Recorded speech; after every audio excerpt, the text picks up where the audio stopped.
Hey guys, it's Anthony, just bringing you guys another Call of Duty video. Now today I want to talk a little bit about one of my favorite game modes, Search and Destroy. I've got some tips for you on how to maybe be a little bit more successful, and you can watch my gameplay that's going on in the background to bring it all together. I'm going to start off by talking about Black Ops 2, but I'm also going to say things that apply to any Call of Duty. So I hope you enjoy, and let's get started. So for the class setup, I want to start off with the perks. I really like lightweight, and I run it on almost all my classes with the exception of one of them. And as far as perk 1 goes, in general, I think that people run Ghost way too much. I think that Ghost on a few classes is fine, but it's not really a required perk. Talking about required perks, I think that one that you need to run on every single one of your classes is Toughness. Guaranteed it's going to help you out every single time you get into a gunfight. Run that in your search classes, run that in your regular classes, run that all the time. Toughness is just so necessary for all of your classes. Now, the perk 3 slot is where I kind of differ from a lot of people. In my opinion, sound plays a pretty huge role in Search and Destroy, and because of that, I try to run both of the sound perks whenever I can. Other than that, I run Dexterity on my submachine gun classes, and I also run Tactical Mask on some of my other classes as well. So, I want you guys to know that silencers are not really needed. You should never sacrifice damage for stealth. There's certain guns that you can get away with it on, like the M27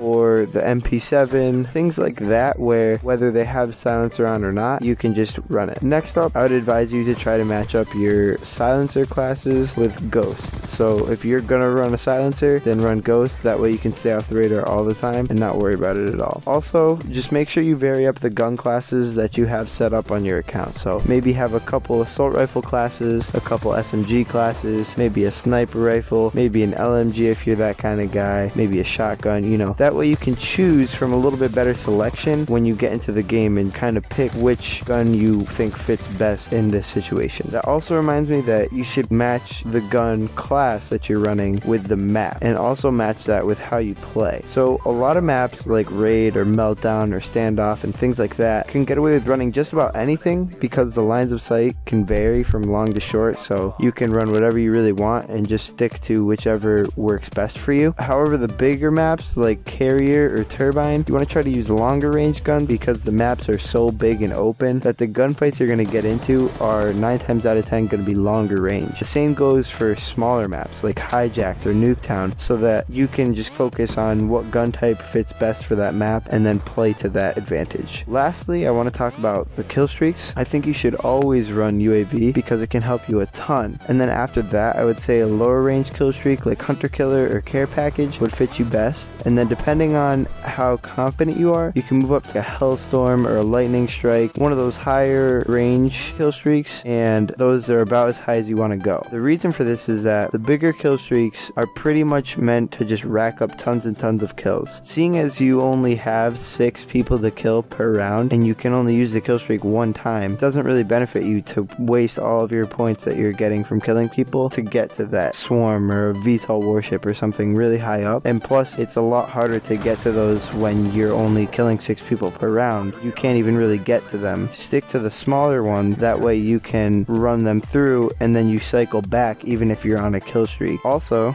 something that I want to talk to you guys about is gun selection. You'll see in the middle of this video, I switch between a M27 to an MSMC, and I think that even in between rounds, you should consider switching classes just so that you can vary up your attack. One last thing that I want to tell you guys about is use your teammates as a radar. Your teammates are going to run around the map and you can stay away from them but not far from them so that you can use them to tell you where the other team is and where they're not, and you can use that to your advantage and kind of play that way. So with all that being said, go ahead and find a match-made game and put all this stuff into the action. Okay guys, I hope you enjoyed, and if you did, just leave a like, that'd be great. Be sure to subscribe if you want and get more videos coming up soon. Thanks for watching. Peace.